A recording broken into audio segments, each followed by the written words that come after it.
Welcome to Animal Stories for Kids. If you like our stories, please give us a 5-star rating, subscribe to our podcast, and share it with your friends and family. Plus, check out exclusive show-related content and join the community at patreon.com/Animal Stories for Kids. And now, it's time for our story. Once upon a time, there was a basking shark named Isla.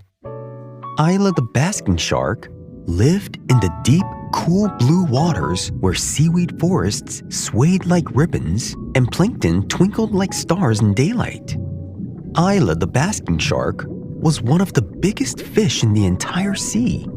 Her mouth can open really wide, but she wasn't scary at all. She didn't chase or chomp. She just basked, swimming slowly with her mouth open, catching thousands of tiny plankton drifting in the water. If you asked Isla what she liked most in her life, she would say, floating, filtering, and feeling the sea move around me. But during this particular summer, Isla had a plan. She heard that there was a spot near a small island that all the sea creatures called Plankton Bay, where the water was thick with plankton. "Oh, I can't wait," she hummed to herself. "A perfect feast, and I'll take my sweet time getting there."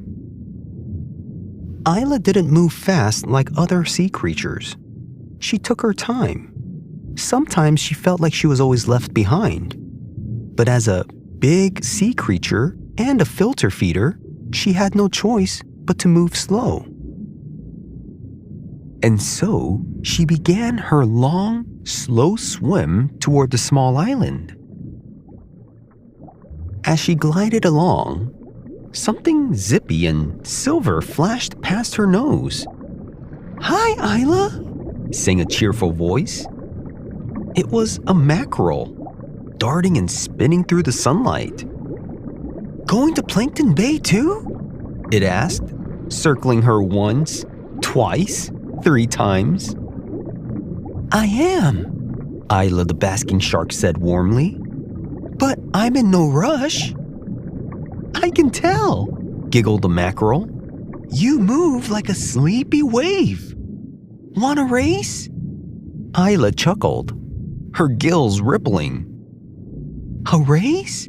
Oh dear, I don't think I could keep up with a breeze like you." "That's okay," said the mackerel. "You go your way, I'll go mine.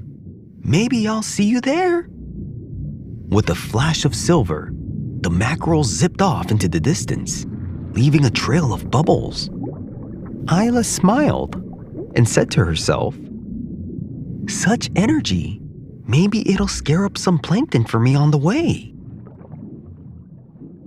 The sea was busy that day. Isla the basking shark swam on and on. She passed puffins diving for fish, jellyfish bobbing like umbrellas, and curious seals peeking from the waves. Every time they saw Isla's huge shadow, one of them would gasp, "Shark, hide!" "Oh, no.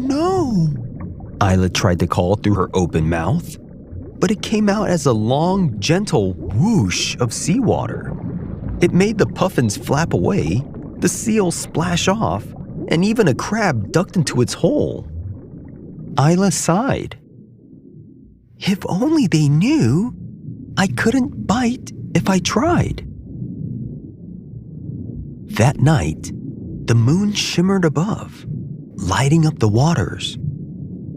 Isla the basking shark drifted peacefully, her big wide mouth catching plankton as she moved along. She loved these quiet nights when even the sea seemed to hum peacefully.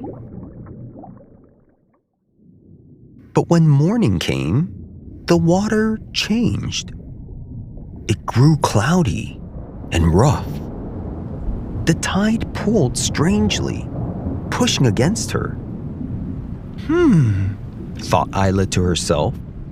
That's not the direction I wanted to go. She tried turning left. A strong current pushed her right back. She tried swimming faster, but basking sharks aren't made for speed. Alrighty, she said calmly to herself. If I can't go through the current, I guess I'll go around it. So Isla the basking shark dipped deep below, where the light faded into dark green. Down there, she saw the strangest things. Jellyfish that glowed like lanterns, crabs walking sideways in slow parades, and even a sleeping skate lying flat as a pancake on the sand. But then, she saw something worrying. A large rope floating loose, tangled among the seaweed. Isla tried to glide past, but it brushed her fin and wrapped around her tail. Oh, barnacles, she mumbled to herself, tugging gently at the rope. Not again. She remembered what she had learned a long time ago. Don't panic, don't rush. She swayed side to side, letting the water help her. Slowly and slowly, the rope slipped free and drifted away. When she rose back up, sunlight poured down through the waves.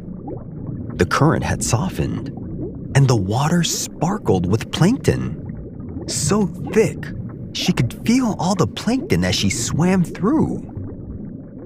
Then she gasped and said, "This is Plankton Bay! I made it!" Isla opened her mouth wide and began to feed, moving gently through the water. Suddenly, she heard a familiar voice. "Isla!" called the mackerel, zipping through the light. "You made it! We thought you turned back." The mackerel was surrounded by a crowd. Puffins, seals, even some curious dolphins. They all gathered in the bay, munching, diving, or just watching the plankton. "Well," said Isla the basking shark with a smile, "I may be slow, but I'm steady. And I didn't miss the feast, did I?" The mackerel giggled. "Not at all. In fact, we almost missed it ourselves. The current was tricky." Isla nodded and said, "Sometimes the sea hurries you along. Sometimes it holds you back. You can't always fight it. You just have to move with it." They spent the afternoon together. The mackerel zipped through her plankton trail. The puffins took turns trying to swim upside down. Even the seals copied Isla, opening their mouths wide and pretending to filter feed as they moved through the water. "Look, I'm a basking shark," one seal barked, swimming with its mouth wide open. Everyone laughed and had a great time. And Isla the basking shark swam around with a great big smile. After the sun set, the waters glowed from the moonlight. Tiny plankton sparkled all around, and the sea looked like it was sprinkled with stars. Isla the basking shark drifted through them, her great mouth open wide, moving slow and steady.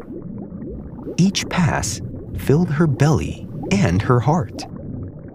Nearby, the mackerel zipped and twirled, chasing their dinner and laughing through the bubbles as they swam fast. "Come on, Isla," the mackerel called out. "You better hurry up before there's no more food left." Isla smiled, in her quiet, sharky way. "Oh, I don't need to," she said gently. "There's plenty for everyone." The mackerel spun a few more circles, then slowed down beside her. "You're not tired?" it asked her. Isla the basking shark shook her head. "No, she said. "When you go slow, you get to enjoy the sea a little longer." They swam together in easy silence for a while. A puffin flew low over the waves. A seal popped up, then dove again. The night carried on, and the ocean grew calm and cool. Isla looked around at the calm, beautiful water. For a long time, she had felt like she was behind everyone. Too slow, too late, too quiet. But now, she saw the mackerel resting, the seal yawning, even the puffin floating still.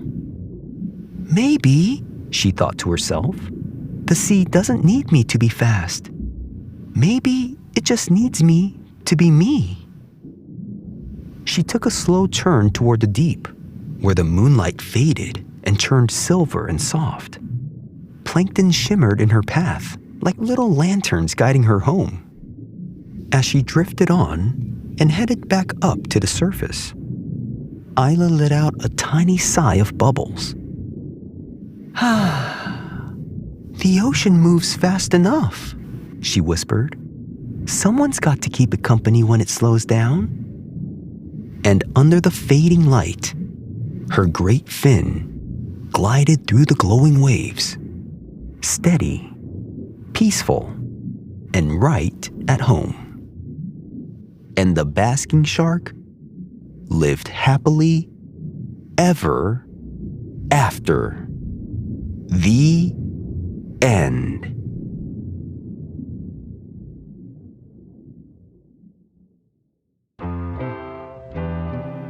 Basking sharks, or Sotorinus maximus, are the second largest fish in the ocean. There's only one fish that's bigger, the whale shark. And the basking shark is one of 3 plankton-eating shark species, which are along with the whale shark and the megamouth shark. Their scientific name means something like whale nose or large nose of the sea in Greek and Latin. Adult basking sharks can grow up to 23 to 30 feet, with some reaching up to 40 feet. Basking sharks can weigh several tons, and they have enormous mouths that open wide, especially when they're feeding near the surface. Basking sharks have 5 very long gill slits on each side of their head, which almost wrap around their head. Basking sharks live in cool to temperate waters all around the world, often near coastlines but also in more open areas. Basking sharks are often seen near the surface of the water, especially when they're feeding. That's where they get their basking name, like they're just floating or basking near the top. They also migrate, which means they travel long distances over seasons to find food. In some places, they go deeper in the water, especially in winter or when not feeding at the surface. Unlike many sharks, basking sharks don't go hunting. Instead, they're filter feeders. They swim with their mouths open and filter tiny creatures called plankton from the water. Those tiny creatures include zooplankton and other microscopic water drifters. Basking sharks' large gill rakers act like a sieve inside their gills, catching plankton as water flows through. Because they feed this way, they swim fairly slowly compared to fast predatory sharks. Basking sharks are gentle giants. Despite their size, they're harmless to humans because they eat plankton, not fish or mammals. Basking sharks can travel alone or in small groups. In some cases, larger groups are seen when there's a lot of plankton around.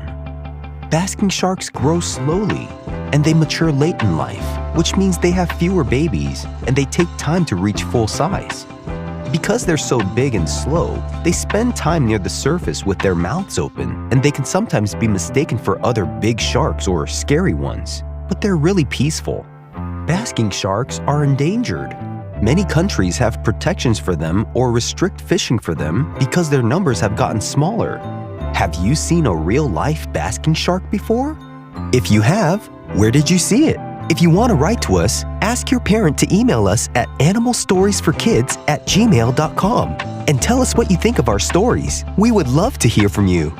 Thanks for listening to Animal Stories for Kids. If you like our stories, please give us a 5-star rating, subscribe to our podcast, and share it with your friends and family. Plus, check out exclusive show-related content and join the community at patreon.com/animal stories for kids. Until next time, bye!